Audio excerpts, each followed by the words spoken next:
आदाब नाज़रीन, T news के इस खुसूसी प्रोग्राम दंगल 2024 में आप तमाम का खैर मक़दम है।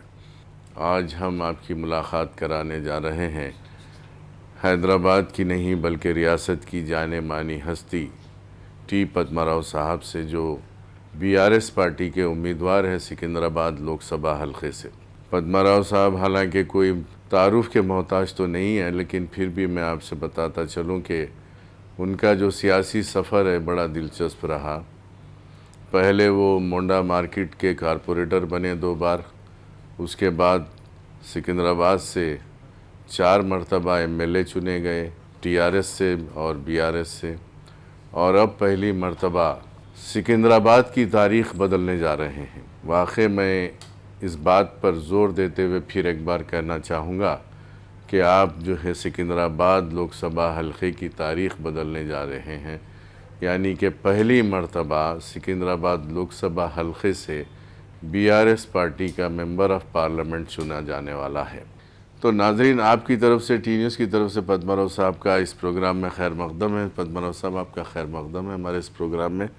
इससे पहले भी हमारी आपसे मुलाकात हुई थी, आपके जो ईदगाह में आपने जो है इंटरव्यू दिया था हमें। ईदगाह बहुत ही शानदार, एक मिसाली ईदगाह है सिकंदराबाद के आपके हलक़े में। तो उसमें जो है आपने सारी ईदगाह में फ़र्श कराया था और लाइटिंग कराई थी, और मुझे याद है कि वहाँ का जो क़ब्रिस्तान है उसको भी बड़ा ज़बरदस्त आप मेंटेन करते हैं। तो कारपोरेटर, उसके बाद एमएलए, उसके बाद एमपी, कैसा लग रहा है आपको? तो खुशी की बात है, जहाँ से शुरू हुआ लोकल बॉडी इलेक्शन से होते हुए एमएलए, असेंबली को, असेंबली से पार्लियामेंट को, तो किसी को भी जो है एक हवाम के बीच में बस्तियों में पैदाइशी मेरा यहीं पैदा हुआ, गांधी हॉस्पिटल में यहीं बड़ा हुआ। तो यहाँ से जो है सफ़र करते करते यहाँ तक आके यहाँ से आगे जाने की कोशिश में है। उम्मीद है हमारे को डेफिनेटली पार्लियामेंट से जीतेंगे, हम पार्लियामेंट तक पहुँचेंगे। सब लोग जब एमएलए बनते हैं तो एमएलए क्वार्टर में चले आते हैं, मिनिस्टर बनते हैं तो मिनिस्टर क्वार्टर में चले आते, डिप्टी स्पीकर भी आप रहे, तो आपने कोई क्वार्टर अब तक लिया नहीं। और मोंडा मार्केट में पहले से जो मकान था आपका, मोंडा मार्केट में आज भी उसी मकान में रहते हैं, कभी भी आपने गवर्नमेंट के क्वार्टर्स कबूल नहीं किए। ये स्टार्टिंग से एंडिंग तक यहाँ पर रहता, जहाँ हम पैदा हुए, ये बस्ती के माहौल में पैदा हुए, शुरू यहीं से हुए, आखिरी सफ़र भी यहीं से होना बोल के रहता हमारे को जी। तो क्वार्टर ऐसा है, जितने दिन पावर में रहते क्वार्टर में शिफ्ट होते रहते, पावर ख़त्म होते क्या रहता है, 5 साल रहता, वहाँ से फिर वापस अपने मकाम पे ही आना पड़ता है। ये आना जाना कहीं को यहाँ के महल्ले के लोगों के साथ जो है अच्छा हंसी खुशी जो है ज़िंदगी का सफ़र चलते रहा, तो मज़ा अलग ही रहता। तो आप जो है, मैंने देखा थोड़ा, मैं यहाँ पे थोड़ा दौरा किया था आपके पास आने से पहले, आप मुसलमानों के फेवरेट बने हैं, इसकी वजह क्या है? ऐसा कोई खास मुसलमानों के फेवरेट बोल के नहीं, जो भी एमएलए रहे तो ज़्यादा सर ये कम्युनिटी के उसमें फेवर में ऐसा बोल के देखते रहते हैं। हम भी पॉलिटिक्स में तकरीबन 40 साल से हल्के में हर किस्म के लोग रहते हैं, हिंदू रहते हैं, मुसलमान रहते हैं, क्रिश्चियंस रहते हैं, सिख रहते हैं, ये सबको मिला के चलने वाला, मिला के चलाने वाला ही लीडर बोलता, तो उस पर ज़्यादा जोर देते रहते। हमारा पद्माराव साहब की जितनी भी तारीफ़ करे कम ही है, लिहाजा हर चीज़ उन्होंने वादा करे बिल्कुल निभाए। और शब बारात में भी जो क़ब्रिस्तान साफ़ सफ़ैयत कराए, बिल्कुल एकदम नीट कराए। और इंशाल्लाह ईदगाह में भी परसों रमज़ान में भी जो चुन्ना दलाए, पेंटिंग कराए, पूरा काम कराए, इसका बहुत बहुत शुक्र अदा करते हैं हम। और एक चीज़ क्या वादा भी करे है, क़ब्रिस्तान में भी जो पत्थर पुड़ा के इंशाल्लाह 500 क़ब्रों की जगह बनाएंगे बोल के बोले थे, इंशाल्लाह वो भी करेंगे। और सामने जो स्लैब है क़ब्रिस्तान में इंटर होते, जो बारिश में मैयत लाए तो भीग जाने की वजह रहती, लोग भी भीग जाते, वो भी कराता हूँ बोले। इंशाल्लाह अगर आ भी गए तो बिल्कुल करेंगे, हमको उम्मीद है, क्योंकि अब तक जो भी वादा करे है, जो फ्लोरिंग कराए है और झाड़ा लगाए और फेंसिंग जो कराए है, करते हुए करेंगे भी आइंदा। तो हम सब की दुआ है और उन्हें कामयाब होना चाहिए। करंट का भी है, करंट भी गया तो उसके लिए भी ये कराते थे, पानी का भी कराए, हर चीज़ की सहूलत दी है। और हमको पद्माराव सर से उम्मीद है आइंदा आएंगे भी तो हमको कराएंगे बोल के पूरा उम्मीद है। हालांकि आपके पुराने साथी जो है दानम नागेंद्र कांग्रेस के कैंडिडेट हैं, जो आपके बीआरएस पार्टी में कल तक थे एमएलए, अब वह कांग्रेस में जाके लोकसभा से, लेकिन उनके साथ जो है ये वोटर शिफ्ट नहीं हुआ। वोटर हमेशा जो है कोई लीडर बदलने से हवा नहीं बदलती, वोटर नहीं बदलते, वो वोटर अपनी जगह ही रहता है। तो नागेंद्र का ये पहली बार नहीं है, प्रीवियस गुजरे टाइम पे भी जो है जब टीडीपी से आसिफ नगर से एमएलए बने थे, फिर उसके बाद राजशेखर रेड्डी के पीरियड में, वाईजे जी के पीरियड में कांग्रेस का हुकूमत आते जो है वहाँ से दल बदली करके फिर जो है कांग्रेस में जाएंगे, तब जो आसिफ नगर में फिर बाई इलेक्शन आया था। फिर तो आसिफ नगर के लोग इतने क्लेवर है, उनको नमस्ते करना कि कांग्रेस में जाने के बाद इलेक्शन लड़े तो हरा के घर को भी जाएगा उनको। तो हालांकि अभी भी एक महीने 1.5 महीने के नीचे तक बीआरएस पार्टी में ही थे हम। हमारे निशान से ही, कार के निशान से ही बीआरएस पार्टी के नाम से जो एमएलए चुनाव लड़े और जीते। फिर जैसा कि फिर यहाँ पर दोबारा कांग्रेस की हुकूमत आई, फिर जो है बिहार में से जो है फिर उसमें जंप हुए। लोग ये पूरा गौर कर रहे हैं, हैदराबाद की पब्लिक उतना नादान पब्लिक नहीं है। हिंदुस्तान से, हर स्टेट से, हर मज़हब के लोग यहाँ हैदराबाद में आते रहते हैं, यहाँ बस जाते हैं। कोई जीने के सहारे आते हैं, जीने के बाद में जो यहीं पर सेटल हो जाते हैं, उनके फैमिलीज़ को बुलाते हैं। यहाँ का माहौल, तौर तरीके, खाने पीने के, ये पूरे जो पसंद आके जो हैदराबाद में आता है वो नहीं जाता है। तो हैदराबाद की पब्लिक अच्छा अवेयरनेस है, पब्लिक को, हवाम को अच्छा अवेयरनेस है, तो जानते हैं कौन कमिटमेंट पे रहने के लीडर है, ये सब गौर करते रहते हैं। टीआरएस पार्टी जब पैदाइशी के साथ जब मैं टीआरएस में हूँ तो स्टिल अभी तक जो है वही पार्टी में हूँ। एमएलए बना, मिनिस्टर बना, डिप्टी स्पीकर बना, अभी एक एक स्टेप बढ़ते बढ़ते अभी साहब बोले पार्लियामेंट को इलेक्शन लड़ाओ, ठीक है इलेक्शन लड़े। पद्माराव साहब ऐसी शख्सियत है, उनको आंख बंद करके उनके ऊपर भरोसा कर सकते, उनको अपना वोट और अपनी अमानत दे सकते। मैं इस वजह से ये बात कह रहा हूँ कि उनसे आधी रात को भी कुछ भी काम है तो अपन जाके ले सकते, और अपना कुछ भी मसला है तो भी उनका कुछ भी जाके सुनाए तो उस मसले को हल कर सकते। तो पद्माराव साहब ऐसी शख्सियत है, तो ऐसे आदमी को अगर अपन वोट देंगे, वोट दे के अगर अपन कामयाब करेंगे तो आगे 5 साल में अपने को कुछ भी काम रहा तो पद्माराव साहब से हम काम ले सकते। अगर कांग्रेस का जो कैंडिडेट है, जंपिंग कैंडिडेट है, अगर उसको वोट देंगे तो आज इधर रहा तो कल कौन सी पार्टी में रहता भरोसा नहीं है।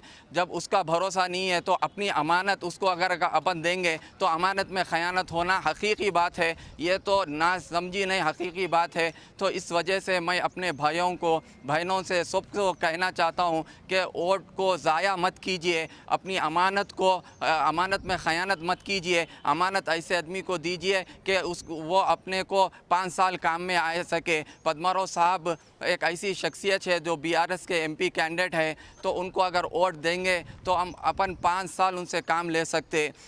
अब टिकट के लिए देखने में आता है कि अक्सर लोग बहुत लॉबिंग करते हैं, इनसे उनसे बोलने लगाते हैं, लेकिन आपके मामले में ऐसा हुआ कि साहब ने खुद, केसीआर साहब ने खुद बुलाकर आपको कहा कि कॉन्टेस्ट करिए।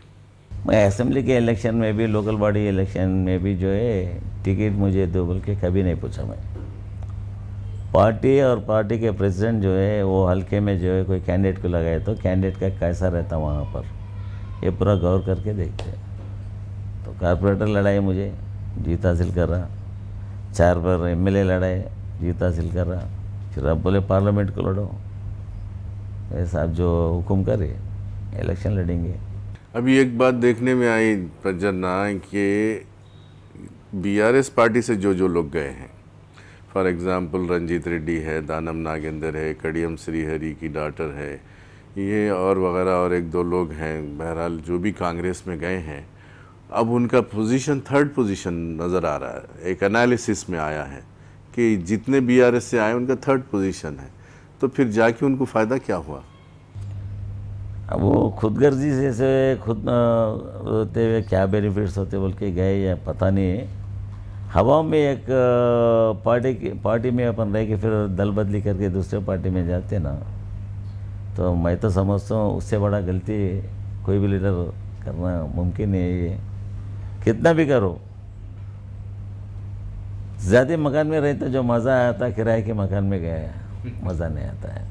ज़ाती घर में अपने मनमाने रह सकते, अपनी ज़िंदगी जैसा पसंद आया, लाइफ में कैसा जीना एक प्रोग्राम बना लेके, तो ज़ाती घर ही रहता, किराए का मकान ही रहता। उसी तरीके से जो पार्टी से आप आगे बढ़े,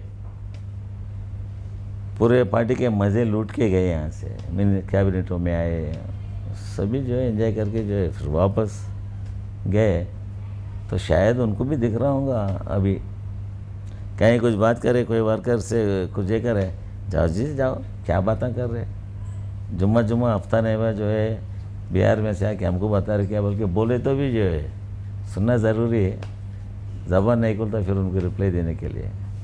ऐसा खुद का मकाम ही रहता, जैसा किराए के घर में गए तो कैसा रहता, दल बदली करे तो ऐसे रहता।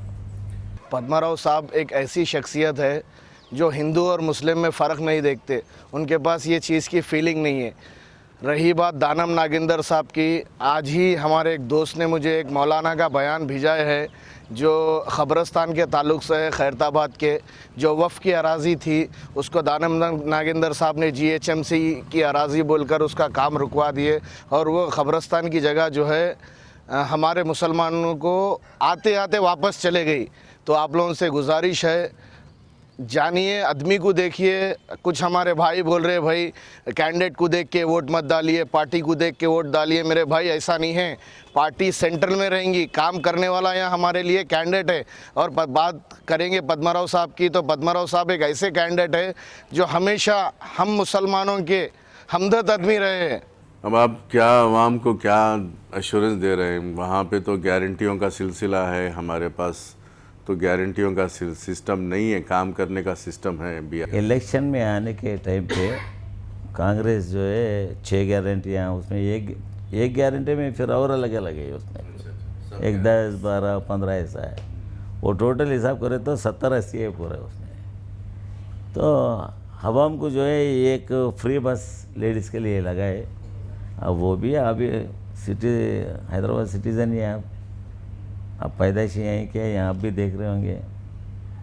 तो लेडीज़ को झगड़े पंचायत वो बसों में, और माहौल भी थोड़ा बिगड़ रहा, मतलब थोड़ा फ्री बोले तो जो है वहाँ जाना यहाँ जाना, घर के तरफ जो है थोड़ा ज़्यादा नज़र नहीं रह रहा। अभी एक 20-25 जने मिले तो चलो यादी रोटी को जाएंगे, चलो वहाँ जाएंगे, जहांगीर पीर दरगाह जाएंगे, वहाँ जाएंगे हो रहा। लेकिन उससे आने का खाने को नहीं आता, पीने को नहीं आता, कपड़े को नहीं आता, मकाम को नहीं आता।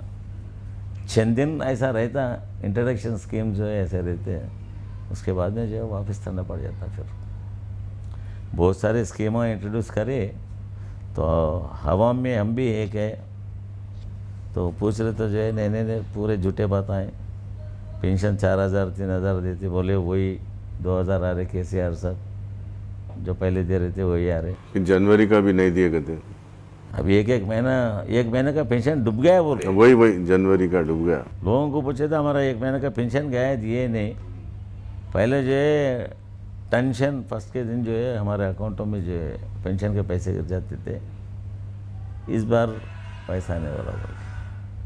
तो KCR साहब के जितने साल 10 साल हुकूमत चलाए, सभी मज़हबों को लेते हुए चलाए। जैसा क्रिसमस ईद आता तो क्रिश्चियन भाइयों को जो है क्रिसमस के गिफ्टा मिलते थे। कोई गरीब हवाओं भी रहते, हर मज़हब में रहते, तो नए कपड़े सिला नहीं सके, ईद खुशी के साथ मना नहीं सके, तो वैसों के लिए जो है क्रिसमस गिफ्ट बोल के कपड़े मिलते थे। जैसा अपना रमज़ान आता था, रमज़ान आए तो भी गरीब मुसलमानों को जो है अगर से नए कपड़े सिला नहीं सके, माहौल ठीक नहीं है उनका, फाइनेंशियल का मामला ठीक नहीं है, तो रमज़ान के गिफ्टा मिलते थे। जैसा हिंदुओं में जो है बतकम्मा ईद आता था लेडीज़ को, जो बतकम्मा पंडगा को जो है हिंदुओं को भी मिलते थे। ऐसा हर मज़हब को लेते हुए चले। जैसा अपने मस्जिद आ लो, अभी इमामा मौज़म रहे थे, केसीआर साहब भी एक ऐसे इंसान है 5-5 हज़ार तनख्वाह शुरू करे उनको। ये हकीकत है, ये गलत बता रहा हूँ मैं, वैसा है। अब हमारे पास भी जो है इफ्तार के पैसे नहीं दिए आपके? इफ्तार के नए कपड़े नहीं। अभी हमारे पास ऐसा, हमारे हल्के में कोई पूछे नहीं। हमारे पास चिलकरोड़ा में एक आलिशान ईदगाह बनाया है। हमें कोई मुसलमान भाई आके हमारे को ईदगाह बना के दो बोल के हमसे पूछे नहीं। हमारे को एक बार ऐसे गए तो अहमद भाई बोल के वो मस्जिद के और ईदगाह के इंचार्ज थे, कहाँ हैं बोल के, बोले तो ईदगाह साफ़ कर रहे हो। तो मैं गाड़ी लेके आते आते उनके पास गए तो जो है वहाँ ठहर के पूरे जाड़ा गिड़ा काटने लगा रहे थे। तो क्या हो रहा है यहाँ पर? वो तो अरे ये साल में 2 बार जो है ईदगाह को साफ़ कराना पड़ता, जाड़ा निकालना पड़ता। किस लिए? वो तो ये जाड़ा बढ़ते रहते, या नमाज होती, ईद की नमाज होती है। तो ठहरे मेरे दिमाग में आया, ऐसा क्यों, इसमें कंक्रीट स्लैब डाल सकते क्या बोल के। तो ज़रूर डाल सकते, लेकिन कोई हमारे उसमें भी उतने रकम रख के जो है डेवलप करे ऐसा नहीं। और कोई लीडर भी आ सका हमारे को ऐसा पूछे नहीं, पहले इंसान है आप पूछ रहे ऐसा, तो मैं डाल दूँ क्या? वो तो शौक से डालूँ। बोले तो वो ज़माने में 1 करोड़ 10 लाख रख के जो है ईदगाह में फ्लोरिंग डलाया, पूरा कंक्रीट फ्लोरिंग डलाया। उसके बाद में हाल में जो है फिर एक 70 लाख रुपए दे के जो है वो फेंसिंग बॉल लाइटा ये पूरे लगाया। ऐसा सुई गिरे तो रात में फिर नीचे से उठा सकते, इतना रोशनी रहता। कभी कभी कब्रिस्तान में मैयतें आते रहती, रात के खुदा, तो रात के टाइम पे आते रहते हैं। अरे ये भी थोड़ा तकलीफ देगा कि जो है अच्छा कब्रिस्तान में भी जो है सीसी रोडान डाला पूरे चौतर डाल के, फिर उसमें भी जो है पूरे लाइटों के खंभे गाड़ने लगा के लाइटों का बंदोबस्त करा। शायद ही हमारा कब्रिस्तान और ईदगाह के ऐसा सिटी में कोई ईदगाह शायद ही नहीं होगा।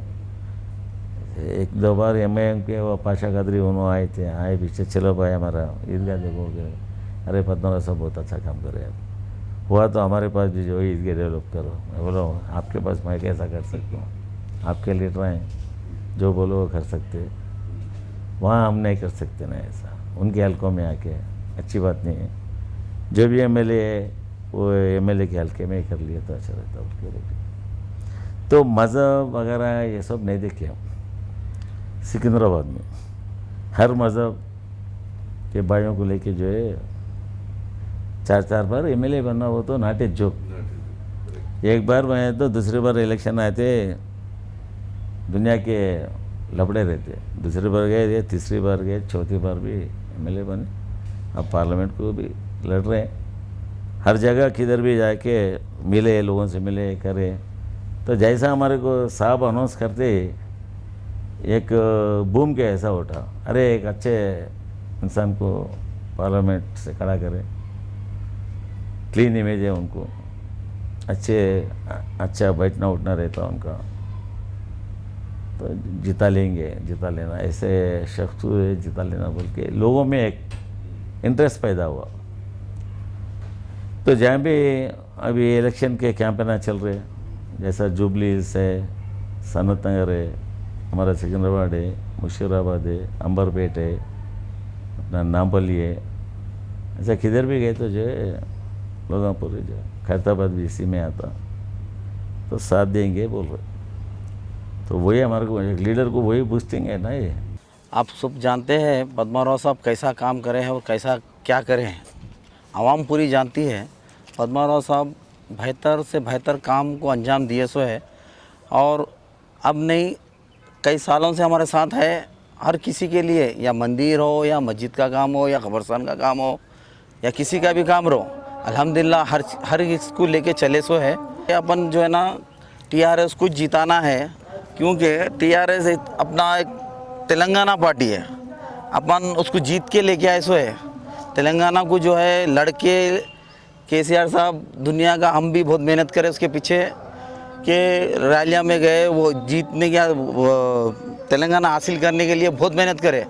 वैसी पार्टी को अपन जो है ना नुकसान नहीं करना चाहिए, वो पार्टी को लाना चाहिए, उससे काम निकालना चाहिए।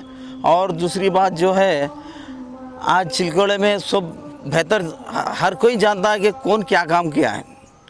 टीडीपी थी खुद क्या काम हुआ, कांग्रेस रहे खुद क्या काम हुआ, तेलंगाना टीआरएस पार्टी आई तो क्या काम हुआ, कहाँ तक हुआ, हर कोई जानता है इसके बारे में। तो सबको ये मेरा बोलने का एक पैगाम है कि आप लोग मेहरबानी करके पद्मा साहब को जिताना चाहिए। किशन रेड्डी का जो दौर गुजरा है अभी भी, उसमें लोग इतने मायूस क्यों हुए? तो लोग बोल रहे हैं हमारे पास एमपी को जिताए, उन्होंने कभी दिखे नहीं, कभी लोकल बस्तियों में आके जो है कुछ अच्छा बुरा पूछे नहीं। क्या है, हर बार राम मंदिर का इशू उठाए तो हमारे को होता क्या, हल्के में फिरना दिखना, कुछ डेवलपमेंट एक्टिविटीज़ करना, लोगों से मिलना जुलना रहता ना है। थोड़े तो ये बोल रहे हैं हम उनको आज तक हमारे बस्ती में आए नहीं, ऐसा बोल रहे हैं। वो उनका है, उनका स्टाइल शायद ऐसा होगा, ऐसा फिरे।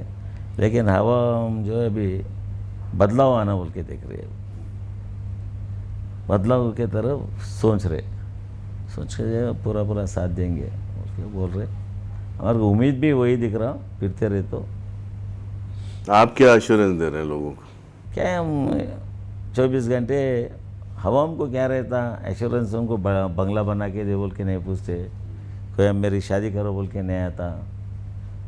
वक्त ज़रूरत पे उनको कुछ तकलीफ हुई हो तो वो लीडर के पास गए तो उन्होंने मिल के जो है कुछ तसल्ली तो भी देना, कम से कम मैं हूँ, जाओ आप फिक्र नहीं करना, कुछ हुआ तो मैं हूँ, मैं ठहर रूँ बोल के बोलने वाला तो भी होना। तो उनके उसमें वो नहीं रहा। अब हमारे बारे में तो इलेक्शन में ही जाके बोले तो ये पूरे गौर करे, ऐसा नहीं है। खाली टाइम पे भी लोग देखते रहते हमारे को, तो हम बोलने का भी ज़रूरत नहीं है। वो समझ से उन्होंने जब मौका पड़ा, कुछ आफत आई तो मैं यूँ बोल के जो है लोगों के बीच में आ जाने वाले शख्स है, वो बराबर आपके साथ ठहरेंगे, आपको मदद करेंगे बोल के लोगों का कहना है ऐसा। अब ये सब एक गौर करने की चीज़ ये है भाई, आवाम पूरी दुनिया देख रही, 10 साल हुकूमत टीआरएस करी, अल्लाह ताला भी उसको साथ दिया। पानी टाइम पे गिर रहा था, पानी की सहूलत थी, करंट की सहूलत थी, अल्हम्दुलिल्लाह। जैसा पार्टी चेंज हुई या करंट भी गायब हो जा रहा, पानी भी कम हो गया, ना बारिश हो रही। अपने टीडीपी हुकूमत में भी ऐसी जो पानी का बहुत बड़ा किल्लत था, चंद्रबाबू नायडू साहब के टाइम पे दुनिया का प्रॉब्लम था पानी का, और अल्हम्दुलिल्लाह टीआरएस के टाइम पे तो कहीं पानी का प्रॉब्लम नहीं हुआ 10 साल में। आज फिर कांग्रेस आते फिर वही पानी की परेशानी स्टार्ट हो गई। तो इसमें अल्लाह ताला भी जो है ना, क्या कौन अच्छा है कौन बुरा है दिखा दे रहा। तो इसमें इंसान सोचना चाहिए दिमाग से, हम क्या कर रहे हैं क्या नहीं कर रहे हैं। तो कर रहे तो अल्लाह जिसको साथ दे रहा, अपन भी उसको साथ देना, उसको ही वोट डालना। अभी जो केसीआर साहब के जो स्कीम्स थे जो अभी नहीं चल रहे, इसका जिम्मेदार कौन है? हालांकि गवर्नमेंट के ऑफिसर्स वही है, सेक्रेटरीट वही है, एम्प्लॉइज़ वही है। हुकूमत बदले जाओ, जो हुकूमत वो स्टेट में हुकूमत करती तो हुकूमत का जिम्मेदारी है, उनका ही जिम्मेदारी रहता ना। अब जो टीआरएस का गवर्नमेंट था, ये सारे स्कीमें इम्प्लीमेंट कर रहे हैं।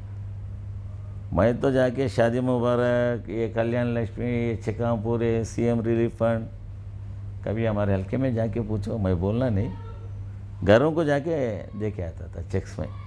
कोई हमारे ऑफिस को जाना नहीं, कोई एमएलए के ऑफिस को भी आना नहीं, मैं खुद चेकाते जो है आपके घर पे पहुंचाऊंगा बोल के। ऐसा एक एक दिन जो है 100, 100, 150, कभी 200 बेनिफिशियरीज के चेक आती।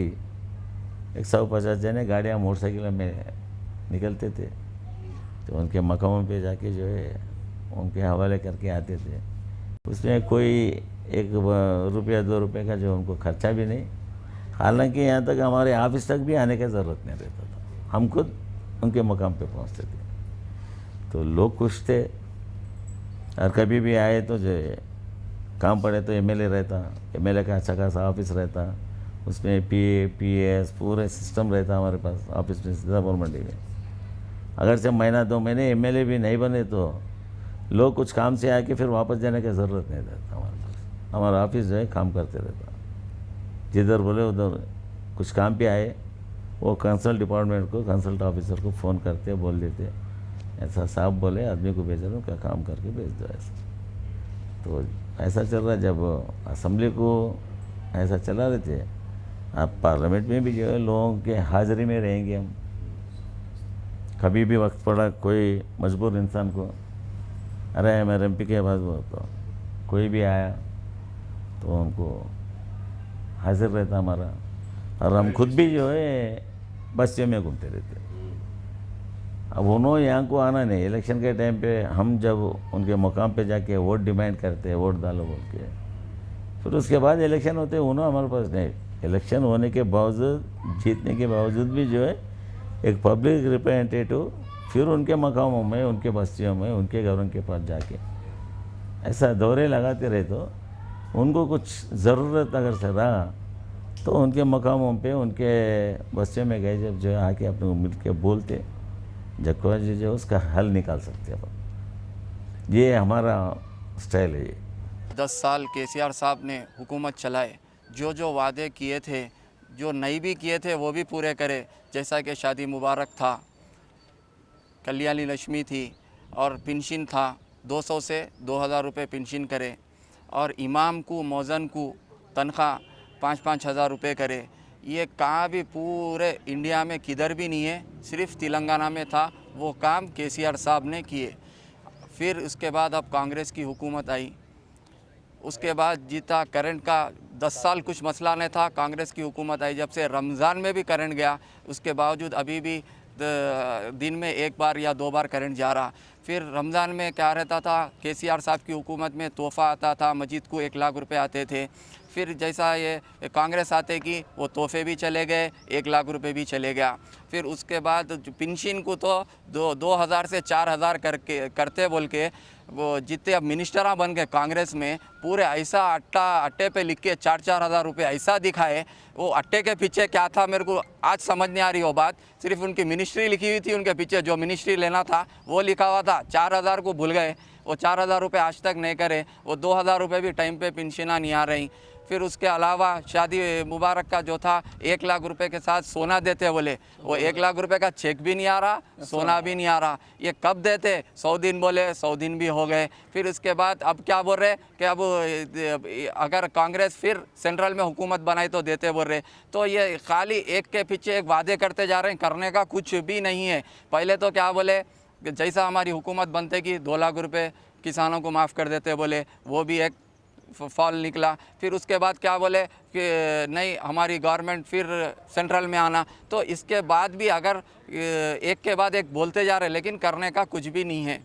तो खाली झूठे वादे कर रहे। पब्लिक को भी ये समझ नहीं आ गया। और इस वजह से मैं तमाम पब्लिक से गुजारिश करता हूँ कि आप लोग 10 साल की भी हुकूमत देखें, फिर अब ये 4 महीने 5 महीने से भी ये भी देख रहे, सोच समझ कर अपने वोट को इस्तेमाल करिए। सिकंदराबाद के हलके में बीआरएस से एमपी कैंडिडेट पद्माराव साहब ठहरे हैं, उनको भारी से भारी अक्सरियत से जिताने की हम पूरे माइनॉरिटी कोशिश करेंगे और उनको बराबर जिताएंगे इंशाअल्लाह।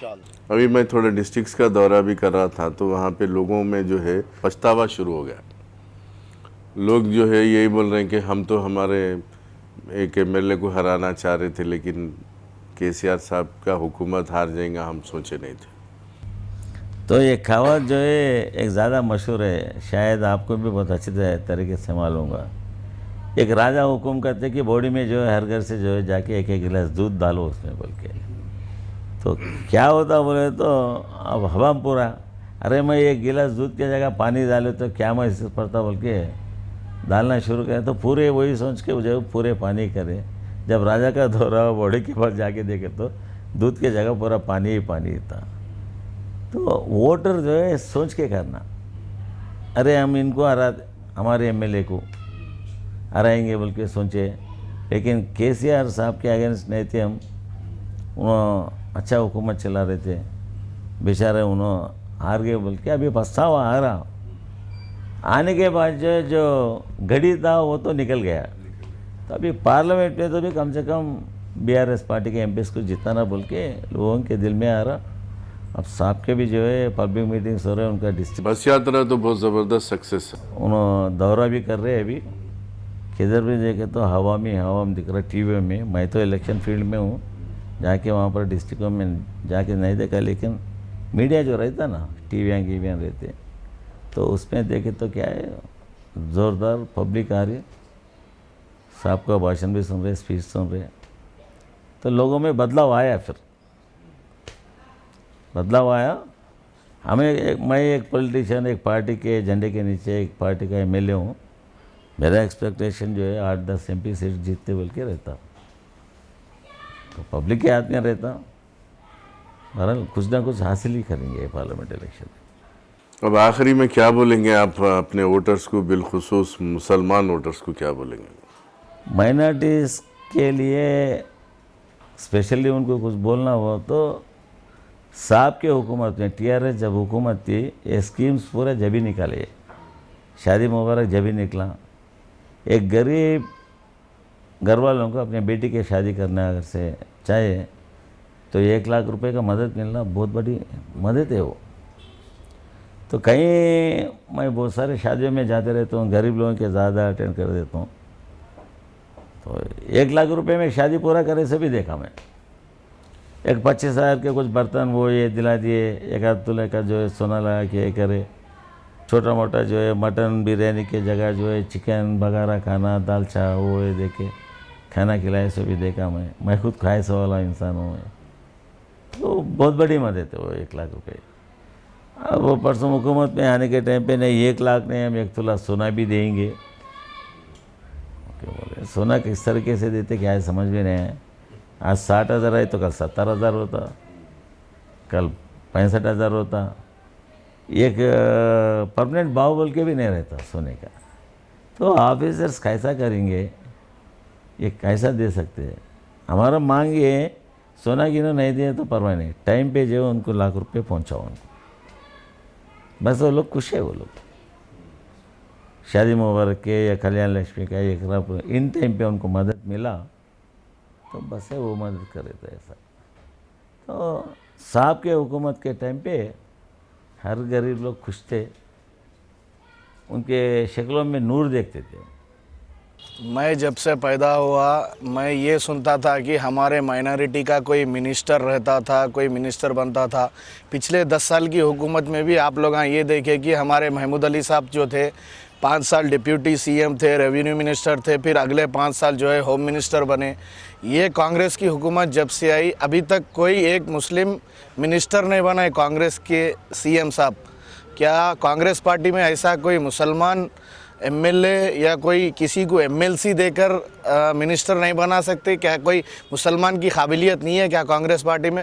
और जब से कांग्रेस पार्टी इख्तदार में आई पानी की तो इतनी किल्लत हो गई, पानी बहुत मुश्किलों से आ रहा और करंट भी बार बार निकाल रहे। 10 साल कहाँ पर गुजर गए टीआरएस की हुकूमत में, हमारे को ये मालूम नहीं चला। अभी एक मुसलमान मंत्री भी नहीं है।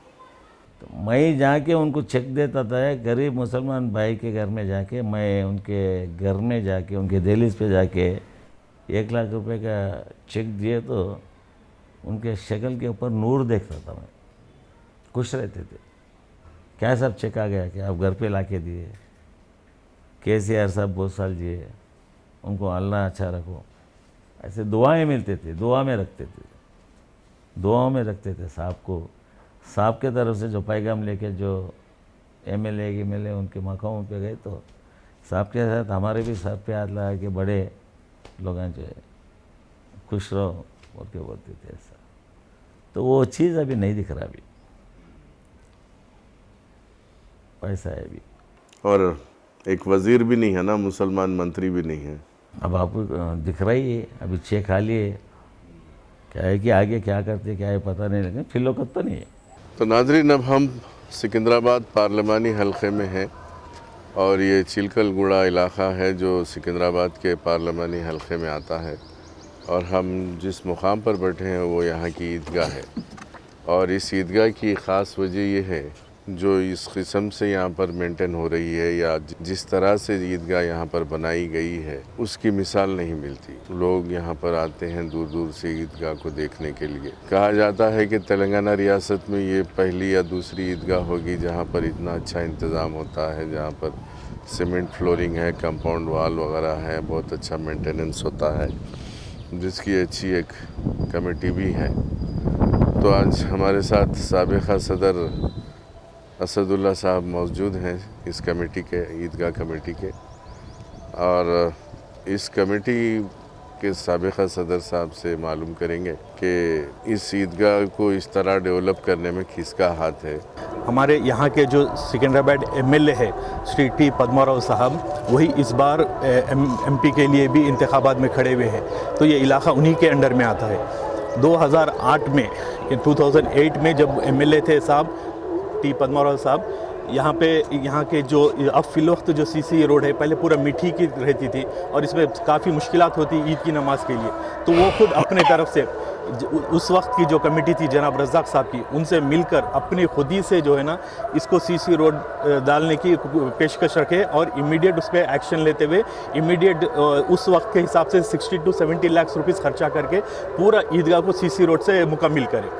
उसके बाद जो है ना 2014 के बाद जब साहब फिर से इलेक्शन में जीते और 2017 में हमारी जब कमेटी आई थी चिलगोड़ा जामिया मस्जिद, अहले सुन्नत जमात, ईदगाह और ख़बरस्तान की, ये पूरे चिलगोड़ा जामिया मस्जिद के अंडर में आते हैं। तो अपनी खुदी से जब उनके पास हम पेशकश किए गए तो सीसी रोड की तो ऑलरेडी ये गिरी हुई थी। यहाँ पे जब ईद की नमाज़ पढ़ते थे पूरे सफ़ आड़े टेढ़े रहते थे, लोग सही तरह से खड़ नहीं सकते थे, सही सफ़ नहीं बनती थी जो नमाज के लिए ज़रूरी था। तो हम लोग एक रिप्रेजेंटेशन देने पर जैसा आप देख सकते हैं पूरा थर्मोस्टेट पेंटिंग से यहाँ पे सफ़ की एक पाबंदी की गई। अब लोग को टेढ़ा खड़ने की ज़रूरत नहीं, पूरे एकदम एक साथ सफ़ में खड़े रहते। बाउंड्री वॉल तो उठी हुई थी, लेकिन इसके ऊपर जो है ना साहब टी पद्माराव साहब 2017 में जो है ना पूरा आयरन मेश से पूरे जाली करके पूरा फेंसिंग किए पूरे ईदगाह को। अब ये पूरी तरह से मुकम्मल तरीके से सेफ़ है, यहाँ पे ना कोई कुछ कूद के आ सकता है ना कुछ गलत हरकत हो सकती है। इसके अलावा मगरिब और इशा में अगर कोई मैयत आती है तदफीन होने के बाद 40 कदम के फातिहा यहाँ ईदगाह में होते हैं। उस वक्त थोड़ा अंधेरा होता, लोगों को तकलीफ़ होती थी, वो देखकर जो है ना फिल वक्त इस ईदगाह में 30 सीसी पोल्स लगाए गए जिसमें 60 लाइट्स है। तो मगरिब और इशा में जो भी मैयत आती है 40 कदम के फातिहा के लिए जब लोग यहाँ आते हैं तो एकदम से पूरा उजाला होता है और किसी तरह की दुश्वारी नहीं होती है। इसी तरीके से बिल्कुल सामने जो क़ब्रिस्तान है अहले सुन्नत जमात का जो कमेटी के अंडर में आता है, उसमें भी जो है ना पूरे मट्टी रहती थी और रोड पूरे ख़राब थे। तो जब मैयत लेके जाते थे तो लोगों के पैर कभी कीचड़ में फंस जाते थे, कुछ होते थे, तो डोला लेके जाने में काफ़ी मुश्किलात होती हुई थी। अभी जो है ना साहब 2017 में जो है ना उन्हीं के थ्रू जो है ना पूरे क़ब्रिस्तान में सीसी रोड का यानी पेमेंट बनाया गया। हर जगह से पूरा जहाँ से भी जाइए आपको रोड जो है ना सीसी है, अब कोई दुश्वारी नहीं होती। आखिरी कोने तक भी अगर आप डोला लेके जा रहे, मैयत लेके जा रहे तो बड़ी आसानी से लेके जा सकते। रात के वक्त कोई गलत काम ना हो और कुछ दुश्वारी ना हो। अभी फिल वक्त 70 पोल्स है जिस पे 140 लाइट्स है जो रात में भी एक दिन का नज़ारा देते हैं। और वहाँ पे भी जो है ना अभी जो काम हुआ है इसके साथ साथ पूरा शब बारात को जो इंतज़ाम होते हैं वो पूरे पद्माराव साहब की रिप्रेजेंटेशन पे चुनने का, पूरी बाउंड्री वॉल का और कर्बिंग का, ये सब चीज़ उन्हीं के साथ उन्हीं के अंडर में होता है। और ये सब जो है ना वो अपनी खुदी से अपने दिलचस्पी लेके करे। सो आज के दौर में जहाँ पे वफ़ के अराजियात को कब्ज़ा किया जाता है या गवर्नमेंट कुछ और रखते हैं और फ़िरक़ा परस्त ताकत उसको अबॉलिश करने का जो सोच रख रही है, ऐसे वक्त में विदाउट एनी डिस्क्रिमिनेशन के पद्माराव साहब अपनी खुदी से आगे बढ़ के माइनॉरिटीज़ में कोई डिस्क्रिमिनेशन ना करते हुए ये सब पहले से ही हमको पूरा जो है ना एक पाबंदी से और पूरे तरीके से सेफ्टी और सिक्योरिटी के हिसाब से दे दिए। सो जब वो और यही नहीं चिलगोड़ा, इसके साथ साथ जो लालागुड़ा है जो साहब के असेंबली कॉन्स्टिट्यूंसी में आता है शाशापाड़ी, उस क़ब्रिस्तान में भी इसी तरह का इंतज़ाम किया गया। मौलाली में और दीगर इलाक़ात में भी पूरे हर जगह पे जहाँ पे ईद और क़ब्रिस्तान है इसी तरह की सहूलियत और पाबंदी और सेफ्टी का इंतज़ाम किया गया है। उनकी तारीफ़ करने की कोई ज़रूरत नहीं, उनकी तारीफ़ क्या करें, असेंबली में बैठ के खुद सीएम उनकी तारीफ़ कर रहे हैं। जब पब्लिक रैली होती है आज के मौजूदा सीएम उनके दूसरे लीडर से उनका कंपैरिजन करते, ये सिर्फ उनका एक इंट्रोडक्शन, उनकी तारीफ़ की, तो उनको कोई ज़रूरत ही नहीं है। और आगे भी हम यही उम्मीद करेंगे और अल्लाह ताला से दुआ है उन्हें अच्छी से अच्छी तरक्की और कामयाबी से नवाजे। तो बहुत बहुत शुक्रिया आपका, और आपको जो है हमारी तरफ से ऑल द बेस्ट। और नाजरीन, आपने देखा कि ये पद्मा राव साहब कितनी खूबियों के हामिल हैं, कभी भी इलेक्शन नहीं हारा, और अवामी नुमाइंदे जो कहा जाता है और रियल अवामी नुमाइंदे हैं। तो हमारी नेक तमन्नाएं उनके साथ हैं। आपकी तरफ से, टी न्यूज़ की तरफ से मैं उनका तहे दिल से शुक्रिया अदा करता हूं, जिन्होंने इतनी मसरूफ़ियत के बावजूद इतना वक्त दिया। आप दीजिए इजाज़त क़य्यूम अनवर को। मिलते हैं अगले प्रोग्राम में। देखते रहिए टी न्यूज़, तेलंगाना के दिल की धड़कन। खुदा हाफिज़।